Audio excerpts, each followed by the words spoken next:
The moment I saw her lean into him on the dance floor of my own daughter's wedding, I didn't cry. I didn't storm over there.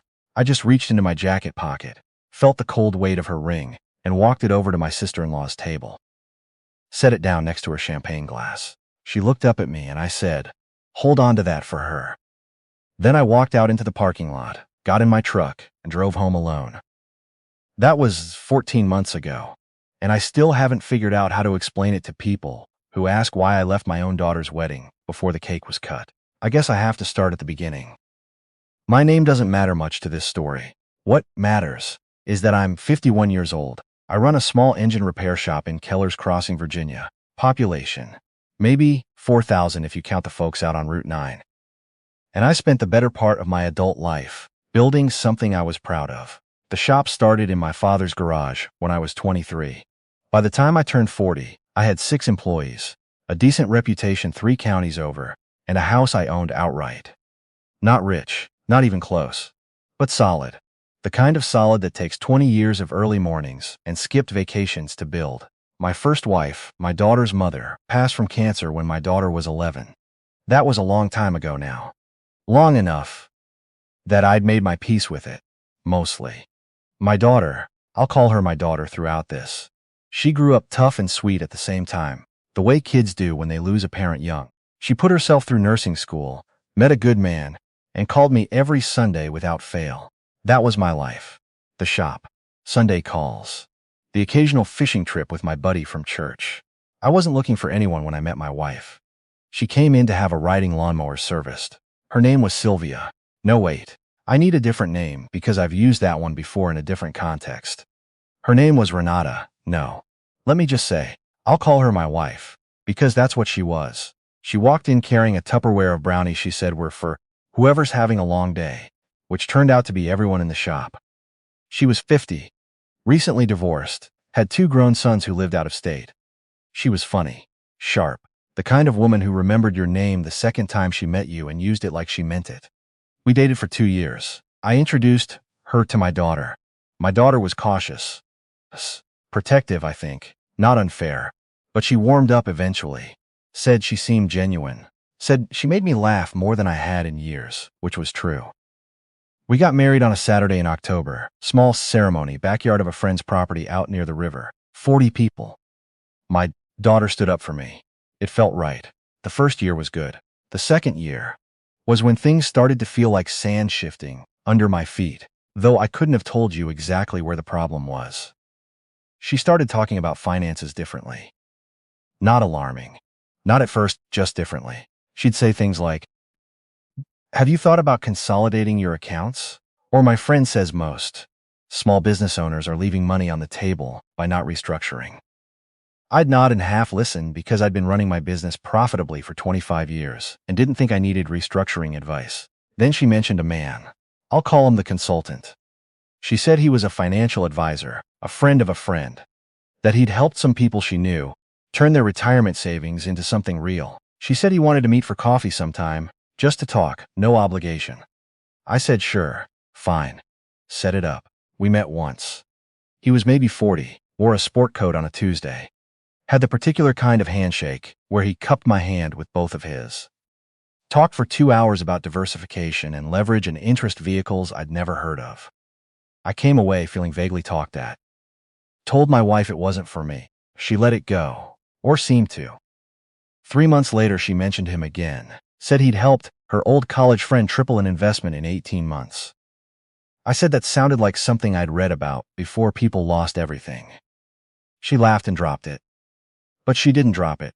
I started noticing she was on her phone more. Not in an obvious way, just more than before. She'd step outside to take calls. She started keeping her laptop in the bedroom instead of the kitchen counter, where it always sat. I want to be honest about something. I didn't want to be a suspicious husband. My father was a suspicious man.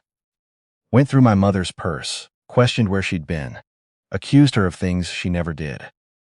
I watched that poison a marriage from the inside out, and I swore I'd never be that person. So when the small things accumulated, I told myself I was just being paranoid. I told myself I'd earned enough trust in 2 years to give her the benefit of the doubt. That's the thing about trusting people. It's not always noble. Sometimes it's just the easier choice dressed up in virtue. The first concrete thing happened about 8 months before my daughter's wedding. I came home from the shop late. One of my guys had called in sick, and I'd been under a flatbed truck since noon. My wife was on the back porch, and through the screen door I heard her say, "He doesn't pay attention to any of it, I'm telling you. He barely looks at the statements."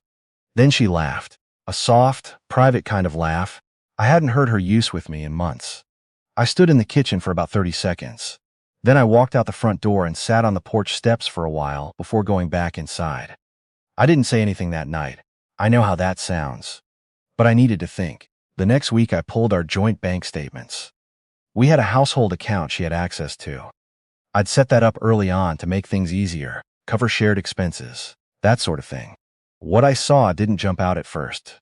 Regular withdrawals, normal amounts. But when I looked back over 6 months, there was a pattern. Transfers to an account I didn't recognize. 200 here, 400 there.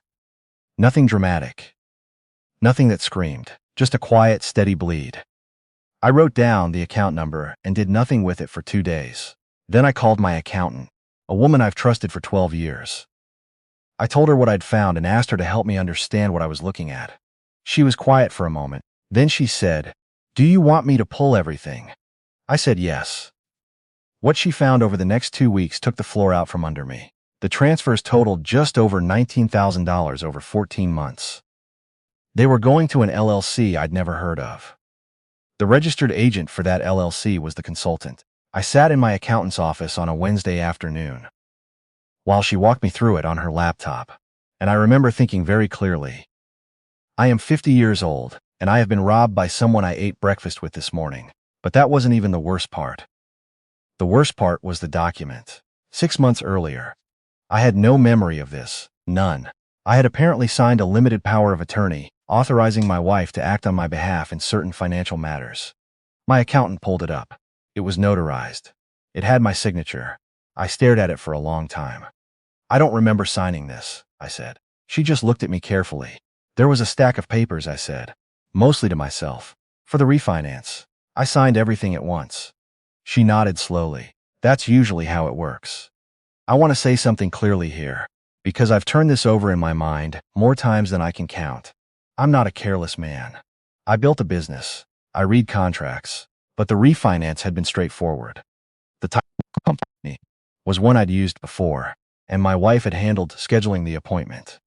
I'd sat down with a stack of papers and signed where the tabs were. And somewhere in that stack, she'd slipped in a document that gave her authority she had no business having. The limited POA was narrow enough that it wouldn't raise flags easily. But it was broad enough. I drove home that evening and made dinner like nothing had happened. We ate together. She told me something about a show she'd been watching. I nodded. I passed her the bread. I didn't sleep. Over the next 3 weeks, I did things methodically. I talked to an attorney without telling my wife. I began quietly moving assets. The shop was already in my name as a sole proprietorship, but I talked to my attorney about restructuring. I opened a new personal account at a different bank. I documented everything I'd found. I also looked into the consultant. It took about a week of careful searching. Public records, court filings, a few phone calls to people who knew more than they probably should about financial fraud in this part of the state. What I found was this. He had operated under at least 2 different business names in the past decade. He'd been named in a civil suit in Tennessee 8 years ago. A family had lost nearly $40,000 in what the court described as a fraudulent investment scheme. The case had settled quietly. No criminal charges. He was good at what he did, which was finding women with access to money that wasn't theirs to take. I don't know exactly what their relationship was. I have my suspicions. I saw enough. Text threads. My wife didn't realize I'd glimpsed a certain ease between them at the one meeting I'd attended, to have a fairly complete picture. But I never confronted her about the personal side of it. That wasn't the part that mattered to me anymore. What mattered was protecting what I'd built. The wedding was my daughter's. She and her husband had set the date a year in advance. Big venue, out in the Shenandoah Valley, the kind of place with a stone terrace and an old barn converted into a reception hall. 300 guests. She'd worked every detail herself. It was important to her, and it was important to me. My wife had been pleasant throughout the planning, helpful, even. Made suggestions about flowers, offered to coordinate with the caterer. My daughter, to her credit, had kept her at a polite distance from the logistics, something I only appreciated fully later. In the weeks before the wedding, my attorney told me we were in a position to move forward with a separation. All the documentation was in order. The fraudulent transfers were documented. The POA had been drafted deceptively, and we had evidence. She thought we had a strong case. I could have served papers before the wedding. I almost did. My attorney actually recommended it. But my daughter had called me the week before. So excited about the seating chart, about her dress, about a surprise she'd planned for her husband's first dance. And I decided I was not going to let any of this spill into her day. Not one drop. I would get through the wedding. I would be her father. That was the job. What I did not expect was what I saw when the reception was in full swing. He was there, the consultant. I spotted him on the dance floor, not at any table I recognized, not with any guests from either family. He was just there, in a gray suit, like he'd been invited. Later, I found out my wife had added him to the venue's secondary list as her family friend. She'd done it without telling me, without telling my daughter. He was there, and she was dancing with him. Not inappropriately, not obviously. To anyone watching from across the room, it might have looked like an aunt dancing with an old friend. But I knew what I was looking at. I knew the way she turned toward him. I knew the expression on her face, the one I hadn't seen directed at me in a year. I stood near the bar for about 2 minutes. Then I walked to my sister-in-law's table. She's my wife's younger sister. The one family member of hers I'd always genuinely liked, a straightforward woman who worked as a nurse in Roanoke and had more sense than to get involved in things that weren't her business. I reached into my jacket pocket. My wife's ring was there. I'd taken it that morning, quietly, while she was in the shower. Some part of me had known. I set it on the table in front of my sister-in-law. She looked down at it. Then she looked up at me. "Hold on to that for her," I said. She started to say something. I shook my head once. Just barely. And she stopped. I found my daughter at the edge of the dance floor. I hugged her tight, told her she was the most beautiful thing I'd ever seen in my life, told her I loved her husband, and I was proud of her. She pulled back and looked at my face, and I could see her reading something there.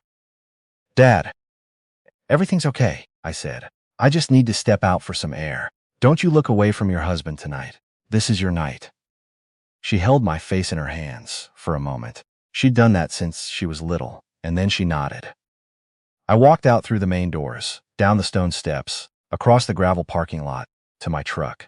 The September air had that cool edge that comes in the evenings in the valley. I sat in the truck for a while without starting it. I could hear the music from inside, something slow. Then I drove home. The papers were filed the following Tuesday. My wife called me 17 times over the 3 days after the wedding. I let them all go to voicemail.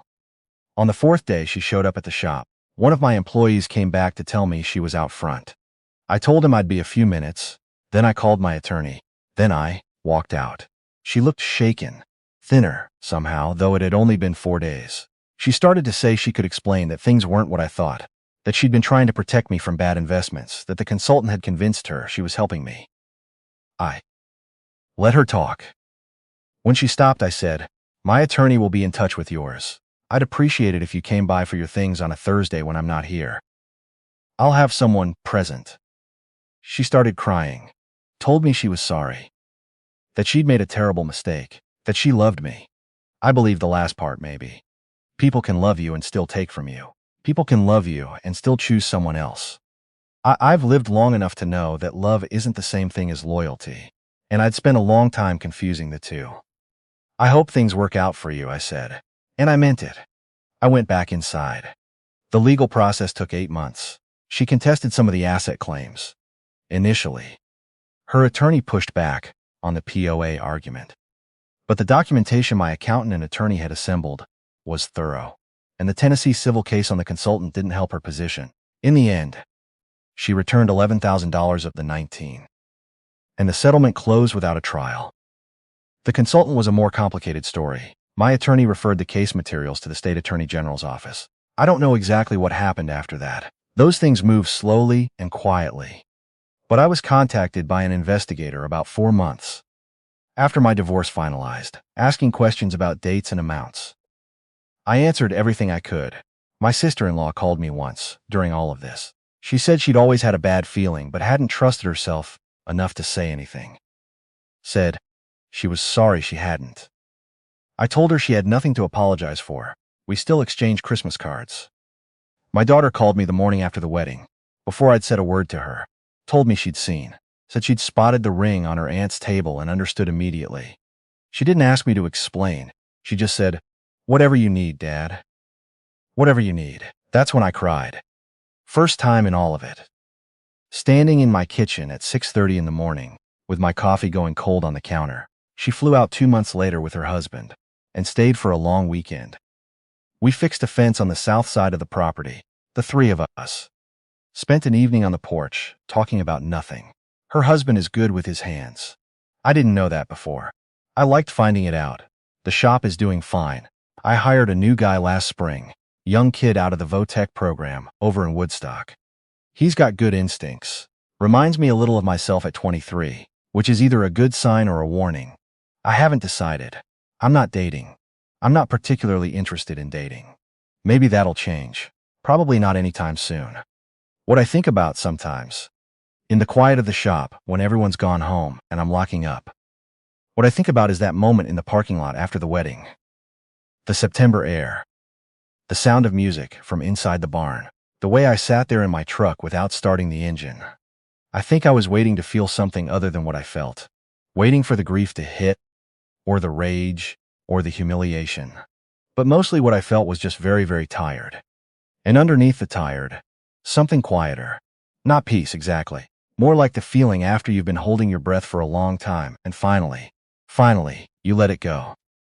I built everything I have with my own hands. Twice now, if you count starting over.